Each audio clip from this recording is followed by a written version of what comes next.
രാവിലെ ഉണ്ടല്ലോ നമ്മുടെ സിന്ധോമയുടെ വിളിയോടുകൂടിയാണ് ഞാൻ എഴുന്നേറ്റത്. അപ്പോൾ സിന്ധോമ ഇന്ന് വന്നിട്ടുണ്ട്. രാവിലെ അമ്പലത്തിൽ പോയി വന്ന വഴി നമ്മുടെ വീട്ടിൽ കയറിയിട്ടുണ്ട് കേട്ടോ.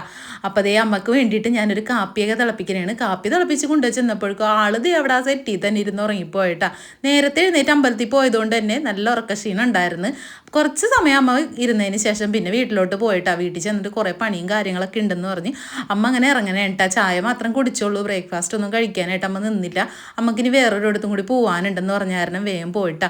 അതിനുശേഷം അമ്മ പോയതിൻ്റെ പുറകെ തന്നെ ഞാനും കടയിലേക്ക് പോയിട്ടുണ്ട്. കറിക്ക് സാധനങ്ങളൊക്കെ മേടിക്കണം, പച്ചക്കറി കാര്യങ്ങളൊക്കെ മേടിക്കാനുണ്ട്. അപ്പം ഞാനും സുധും കൂടി കടയിലൊക്കെ പോയി കുറച്ച് പച്ചക്കറിയും കാര്യങ്ങളൊക്കെ മേടിച്ച്. അപ്പം നമ്മുടെ വീട്ടിലാണെങ്കിൽ ബീഫ് അങ്ങനെ മേടിക്കാറേ ഇല്ല.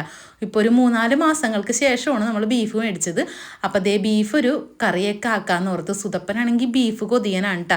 അങ്ങനെ ഞാനപ്പോൾ ഓർത്ത് കുറച്ച് കരളും മേടിക്കുക. എനിക്ക് കുറച്ച് ബ്ലഡൊക്കെ കുറവുള്ളത് കൊണ്ട് തന്നെ കരളും മേടിക്കാമെന്ന് കരുതി. കരൾ നല്ലതാണ് ബ്ലഡിന്.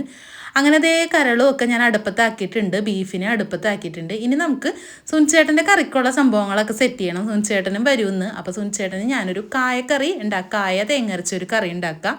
പിന്നെ നമ്മുടെ സോയാബോൾ ഒരു ചെറിയൊരു ഒലത്ത് പോലെ ഒരു പരീക്ഷണം ഉണ്ടാ, അത് ചെയ്യാമെന്നൊക്കെ വിചാരിച്ചിട്ട് ഒരേ കൂട്ടങ്ങൾ ഇങ്ങനെ ചെയ്യണം കേട്ടോ. ഞാനിങ്ങനെ കരൾ ഇഡ്ഡലി പാത്രത്തിൽ വെച്ച് വേവിക്കും കേട്ടോ. പിന്നെ എനിക്ക് തേങ്ങ കൊത്തിയാണ് ഞാൻ എടുത്തത്. തേങ്ങ ചിരകാനുള്ള ഒരു മടിക്ക് കൊത്തി തന്നെ എടുത്ത് വേഗം തന്നെ തേങ്ങ ഒന്ന് അരച്ചൊക്കെ വെച്ചിട്ടുണ്ട് കേട്ടോ. ജീരകവും വെളുത്തുള്ളിയൊക്കെ ഇട്ടിട്ട് അതിനിടയ്ക്ക് കൂടി പെരതുടക്കൽ കാര്യങ്ങളൊക്കെ കഴിച്ചിട്ടുണ്ടായിരുന്നു കേട്ടോ.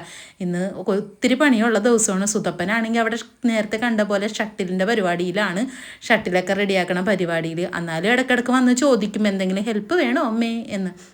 അപ്പോൾ അതേ ഞാൻ വേഗം തന്നെ സോയാബോളൊന്ന് കട്ട് ചെയ്തിട്ട് ഇടാമായിരുന്നു എന്ന് എനിക്ക് തോന്നി. പിന്നെ ഞാൻ ഓർത്ത് അങ്ങനെ തന്നെ ഇരിക്കട്ടെ, എന്തായാലും ഒന്ന് ക്രഷ് ചെയ്തെടുത്തിട്ട് വേണം നമുക്ക് ചെയ്യാനായിട്ട്. കട്ട് ചെയ്തിരുന്നെങ്കിൽ വേഗം മുരിഞ്ഞ് കിട്ടിയാനേ. പിന്നെ അതേ ബീഫാണെങ്കിൽ വേഗം തന്നെ ഞാൻ ഉപ്പിൽ വേവിച്ചത് സുധപ്പന് ഇത്തിരി കൊടുത്തിട്ടുണ്ട് കേട്ടോ. കളിയുടെ ഇടയ്ക്ക് കൂടി ആൾ വന്നിട്ടുണ്ട് ഉപ്പിൽ വേവിച്ചത് കഴിക്കാനായിട്ട്. കണ്ണനും സുധും ബീഫിൻ്റെ ഭയങ്കര ഫാൻസാണ് കേട്ടോ. എനിക്ക് അത്രയ്ക്ക് ബീഫിനോട് വലിയ താല്പര്യമില്ല.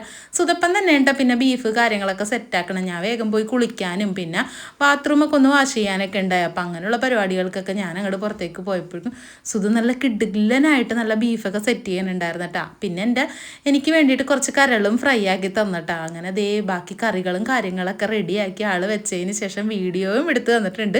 അങ്ങനെ ഇരിക്കുമ്പോഴാണ് ഓർത്തത്, അയ്യോ സുനിച്ചേട്ടൻ വരുമ്പോൾ കുറച്ച് വെള്ളം കൂട്ടണ കാര്യം ഞാൻ സുധുവിനോട് പറഞ്ഞിട്ടുണ്ടായിരുന്നു. ഞാൻ ദേ കുളി കഴിഞ്ഞ് വന്നപ്പോഴേക്കും ആൾ എനിക്കും സുനിച്ചേട്ടനും ഉള്ള നല്ലൊരു ടാങ്കൊക്കെ കൂട്ടിയിട്ടുണ്ടായിരുന്നു കേട്ടോ. ഇത് ഇൻസ്റ്റൻ്റ് ആയിട്ടുള്ള ഓറഞ്ചിൻ്റെ ഒരു മിക്സാണ് കേട്ടോ. നല്ല ടേസ്റ്റ് ഉണ്ട്, നല്ല രസമുണ്ടായിരുന്നു. അത് കുടിച്ചപ്പോൾ തന്നെ എന്തൊരാശ്വാസമായെന്നാ. പിന്നെ ദേ എല്ലാവരും കൂടി കൂട്ടി കരളും ബീഫും പപ്പടവും സോയാബോളിൻ്റെ കറിയും എല്ലാവരും കൂടി കായക്കറിയും എല്ലാവരും കൂടി കൂട്ടി ഒരു പിടുത്തം പിടിച്ചിട്ടുണ്ട് കേട്ടോ. അപ്പോൾ നമുക്കിനി അടുത്ത വീഡിയോ കാണാം. ടാറ്റ.